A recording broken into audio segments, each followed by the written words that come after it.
man begin to retreat into the womb.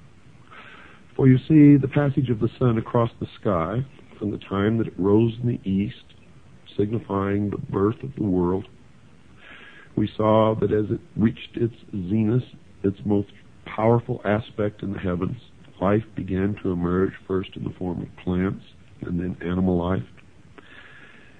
And that the animals and early man lived in harmony together in a state of innocence. This was the symbology of the movie. During this process, you saw a rock formation in the shape of the male organ, the penis. This was the symbol of the mystery schools of the generative force of creation. When you watch the movie again, pay attention to the symbology of the movie. Now, as the sun begins to sink even farther in the west, man and his little tribe goes to the water hole and confronts another group of primitive man, all in the form of the ape. And there's a confrontation. But you notice that no one was injured or killed.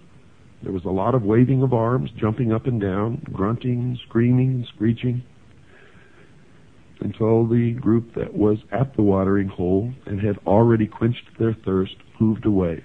And then the new group moved in. And then they scurried into the womb, signified by the cave. And there was more symbology there, as they all sat in the darkness with their eyes open in fear. And one of the female apes held a child to her breast. And you were seeing man in the transformation from ape to human. Primitive man evolving to the point where he could think. And then what happened in the movie? Toward the dawn, you heard the humming of bees. Millions of bees. And the beehive and bees are a prominent symbol in the mystery schools. It signifies societal cohesion. Industry. Now, not industry as you may know it in the manufacture of cars, but industry in working together in a societal form. In this case, the very basic rudiments of society. And as the sun again began to rise up in the east, signifying the dawn of the new man,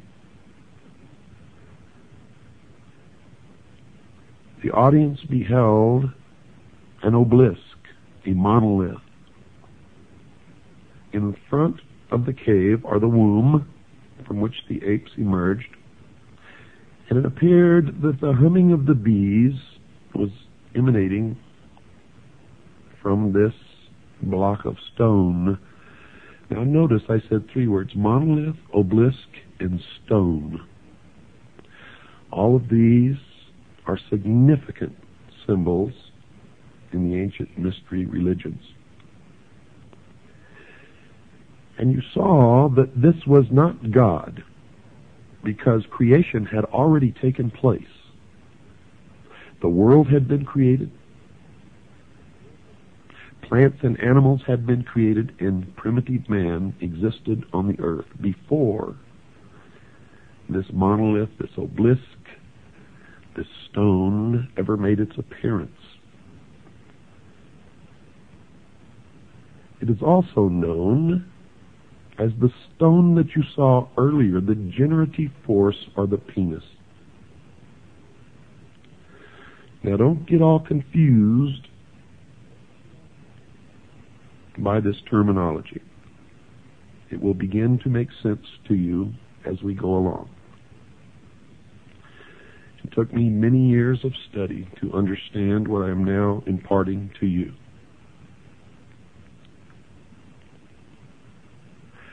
You watched as the apes milled about in great excitement, and one, encouraged by another, signifying Adam and Eve. The one encouraging was the symbol of Eve. The one being encouraged was Adam.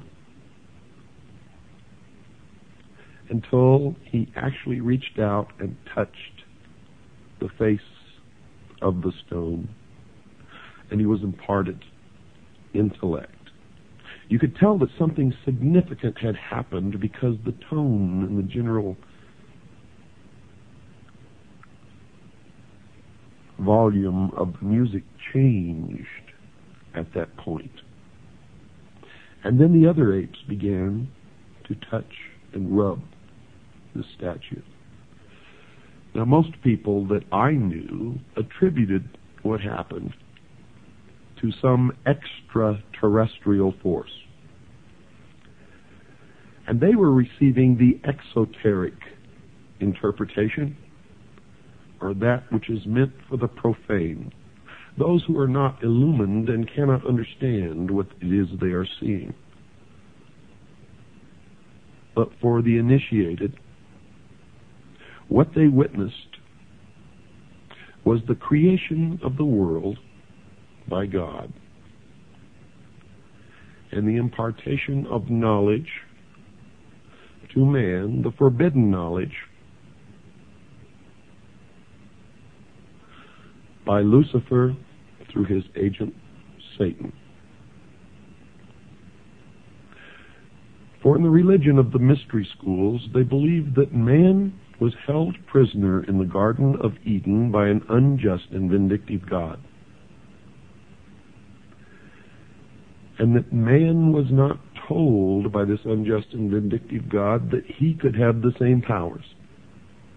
And man was set free from the bonds of ignorance by Lucifer through his agent Satan, and many believe that the two are the same, and that's okay because maybe they are. And that through the gift of intellect, man himself will become God. Now, for those of you who understand what I am imparting to you now, you may not even have to listen any farther, for it explains everything that has ever happened in the history of man, and everything that is happening now, and all that is to happen in the future.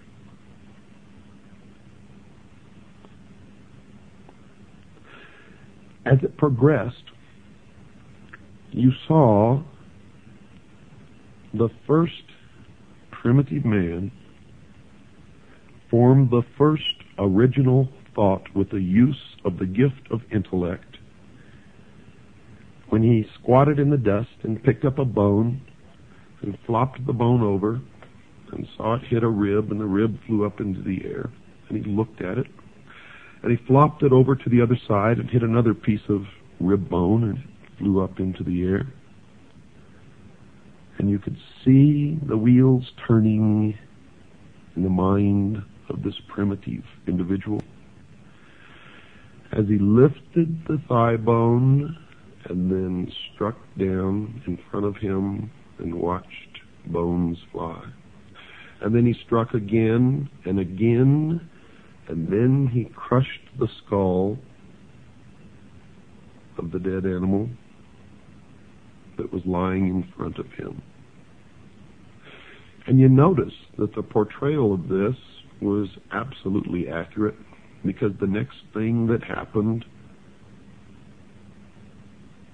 was that this new gift, this intellect, and this original thought led to the murder of another primitive human being, in this case of the tribe that had not been given